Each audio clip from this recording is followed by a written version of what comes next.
এই তিন ভাইয়ের এক ভাইয়ের প্রশ্রয়ে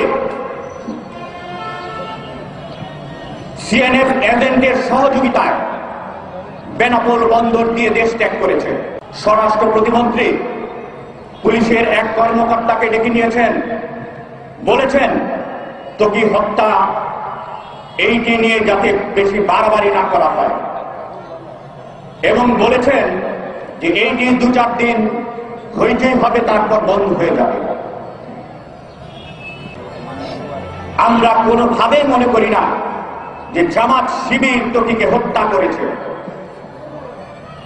ত্বকীকে হত্যা করেছে সেই প্রতিপক্ষ, যেই প্রতিপক্ষর বিরুদ্ধে আমরা বিভিন্ন সময়ে মাঠে ময়দানে লড়াইয়ের আমরা নেমেছি।